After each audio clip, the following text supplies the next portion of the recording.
Quels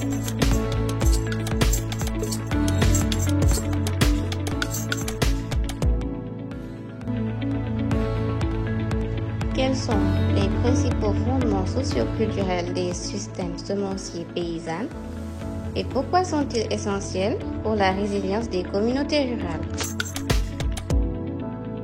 Bonjour, mon nom est Famara Diédhiou. Je suis chargé de programme basé en Afrique de l'Ouest au sein de AFSA.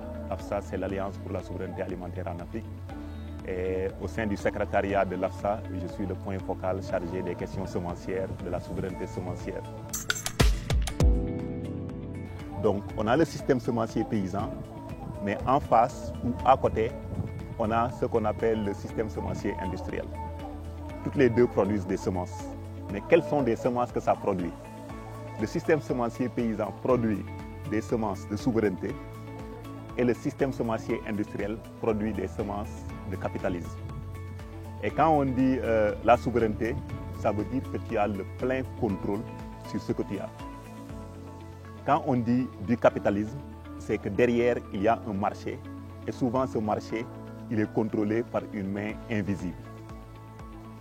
Donc, l'importance socio-culturelle que les communautés accordent aux semences, cette importance qui fait que malgré tout l'argent investi dans les systèmes semenciers industriels, nos communautés tiennent à leurs semences, c'est quoi?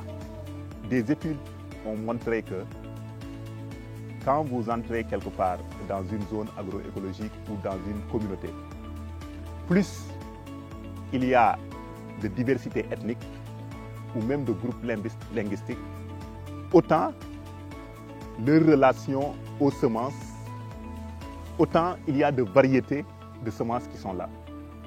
Cela veut dire quoi? Cela veut dire que à chaque communauté s'identifie une variété de semences. La manière dont un Diola, par exemple, nous sommes au Sénégal, utilise le mil est très différente de la manière dont un Sérère utilise le mil, par exemple. Et ce qu'ils font avec le mil, c'est aussi différent. Peut-être que chez les Diola, ils vont beaucoup plus l'utiliser pour produire une forme de bière et peut-être de la bouillie. Et chez les Sérères, peut-être le fondement, c'est par rapport au tchéré.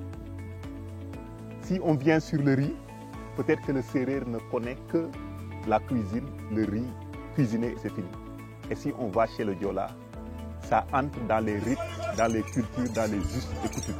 Et donc, ce n'est pas seulement une relation alimentaire, c'est une relation sociale que les peuples, que les communautés entretiennent avec les semences. Donc, chaque fois qu'une forme de semence, qu'une variété de semences disparaît, il y a une forme d'alimentation. Il y a une culture alimentaire qui disparaît avec.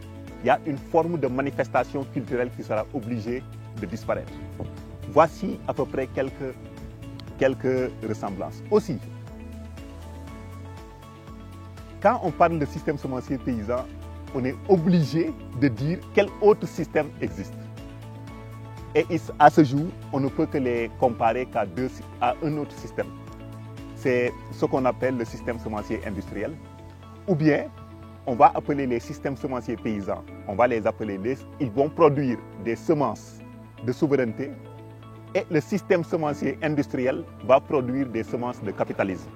Celui qui est le plus capable d'être résilient par rapport au climat, par rapport à des aléas climatiques, par rapport à des aléas politiques, des instabilités politiques, conflictuelles, etc., c'est celui qui a plusieurs outils dans sa poche. Et c'est celui qui a plusieurs outils dans sa poche, c'est celui qui est dans les systèmes semenciers paysans parce que leur principale caractéristique, c'est la diversité. Ainsi, quand une famille a plusieurs variétés de semences qui ont une diversité de gènes en leur sein et qu'aucun des gènes n'a été mis en avant au détriment de l'autre, cela peut faire face à différentes crises climatiques, à différentes crises sociopolitiques, ou bien même à différentes crises armées. Je m'explique en termes simples. Celui qui est dans le système semencier paysan, dans la plupart des cas, il a supposons qu'il cultive du sorgho ou du maïs, etc., et même tous les trois, ou du riz, il a une variété qui est capable de s'adapter à l'inondation, ou bien qui est préparée pour les zones inondables, qui est préparée pour les zones argileuses, qui est préparée pour les zones sableuses, ou bien qui est préparée pour être à cycle court. Donc ce paysan qui est dans le système semencier paysan, souvent, il met toutes les trois cultures.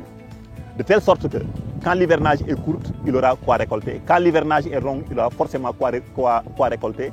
Et quand l'hivernage est moyen, il va récolter sur toutes les parties. Donc c'est là où les systèmes semenciers paysans sont avantageux. Et là où je vais terminer maintenant, c'est les questions nutritionnelles. Si vous vous rappelez bien, pendant très longtemps, on ne parlait que de sécurité alimentaire. Et effectivement, les semences du système capitaliste ont travaillé sur la production pour que l'on puisse avoir un ventre plein. À un certain moment, on s'est rendu compte que malgré que nos ventres étaient pleins, mais nutritionnellement parlant, nous étions très faibles. Et on a commencé à parler de sécurité alimentaire et nutritionnelle. Et on a commencé à travailler sur la biofortification. Donc les semences qui sont issues du système industriel, on a commencé à travailler pour renforcer ce qu'on appelle la biofortification. Mais ces semences qui sont issues des systèmes semenciers paysans ont déjà tous les éléments nutritifs dont le corps a besoin de par leur complémentarité, mais aussi de par le système agroécologique sur lesquels ils ont été produits.